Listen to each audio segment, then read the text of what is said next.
My name's Aaron. Welcome back to my channel. How are you? I'm fantastic and I'm doing really well.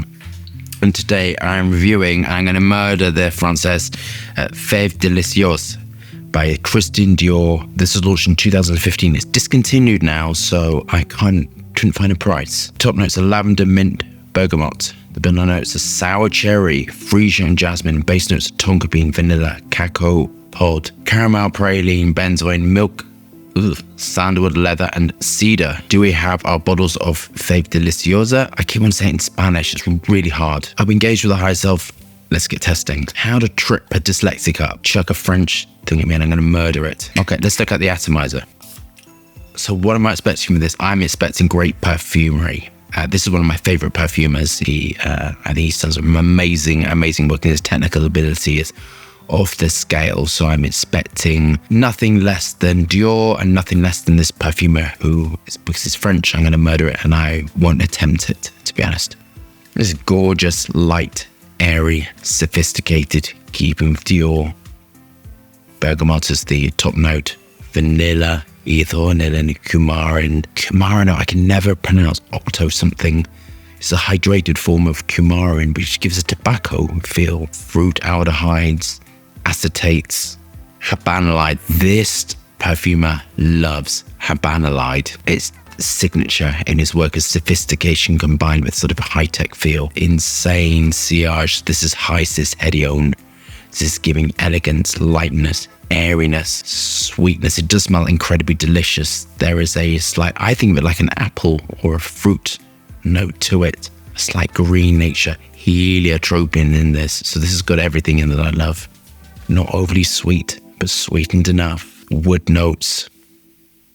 Brightness is vibrant and bright and clean and sillage and give me everything for something that's delicious at the core. The heliotropin is gorgeous. Heliotropin I've mentioned lots and lots of times before. It smells of cherries or almonds. It's a really delicious smelling raw material.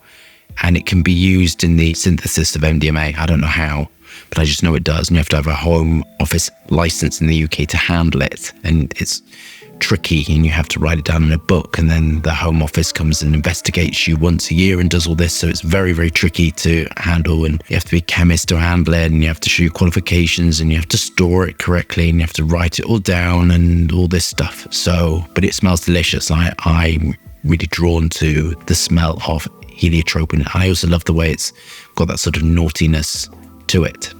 Slight cinnamon notes, ambroxan to sort of give amber to the formula, and ambroxan can sort of give you that metallic feel to it, and without these sort of aroma chemicals we would be just having something vanilla, like a vanilla candle. You know, I don't know who wants to smell like vanilla candles, to be honest. The cinnamon is just beautiful. This is just giving slightly cinnamon apple pie, so cinnamon vanilla sort of appleness slightly, but mainly sort of vanilla and tobacco, but all the sort of nuances in it.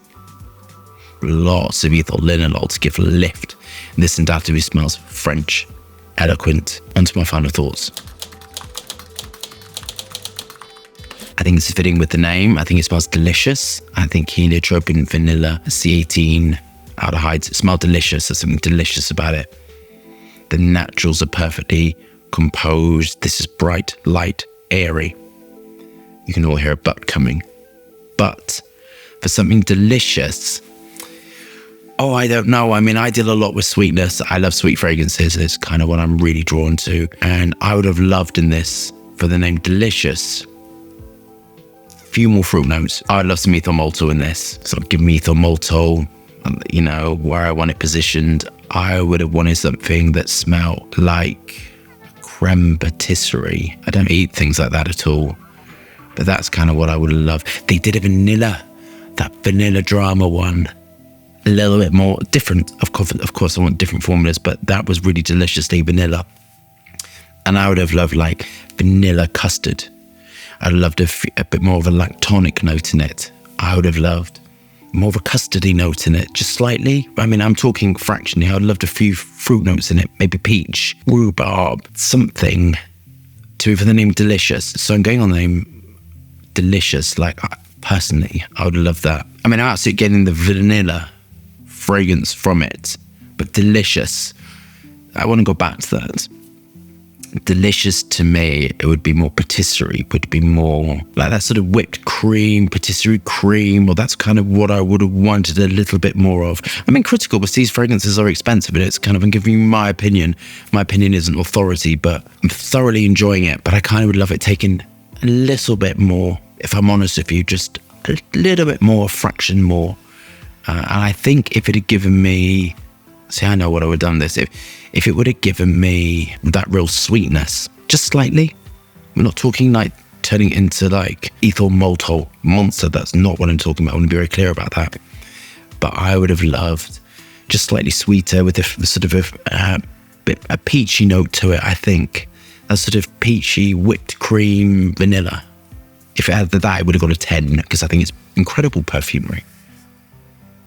But just purely because it's quite simplistic smelling, and I kind of left wanting a bit more. Do you know what I'm thinking with all these sort of sweet, when it's a gourmand? I like full throttle gourmands. I don't like diet gourmands. I'm one of these people. If you want to know, I never really tell you anything personal, but I never savor. I bet you can guess this. I never savor one chocolate button or my favorite chocolate fruit and nut, frutas de nuez, chocolate inglés. I never, have one little square. I smash through bars. I'm awful with chocolate. It's kind of my real thing. So with gourmands, I kind of want that. Oh my God, that's like, I don't want it to smell like a pudding. I want to say that as well. I want it to smell like a fine fragrance, but I kind of want that. Oh, that's delicious. That's making me hungry. And my stomach, I've noticed on some fragrances, my stomach grumbles, so the growling's released because of the smell. I get hungry and I start thinking about, I'm going to go and eat chocolate, or I'm going to eat, God, anything. I'm terrible with sweet stuff, terrible, which is really unhealthy. When you try to be ketogenic, and be healthy and all of this, and eat non-inflammatory foods and look after my brain. And then I go through 2 or 3 days and I'm kind of like, give me Nando's and chips and chocolate and chocolate cake. It's just disgusting. Puerco inglés. So that's why I'm going to give it a 8 out of 10, because it's not giving me Puerco inglés. It's giving me a beautiful refinement, vanilla fragrance, but with the name Delicious in it. I want Puerco inglés fragrance. I don't want it's beautiful and refinement and all of that. But that's just me. But I think it's a really beautiful fragrance. It smells very eloquent, it smells very Dior. But the name Delicious, I kind of want it pushed just slightly. But I think it's phenomenal perfumery, and I'm not going to take that away. And that's not my criticism. My criticism is the name and where I'd like it to go. Can't really take it there. So love that review. Thumbs up and subscribe for fascinating, interesting content. Lots of moving hands and lots of fragrance views. Hope to stay safe and well. See you soon.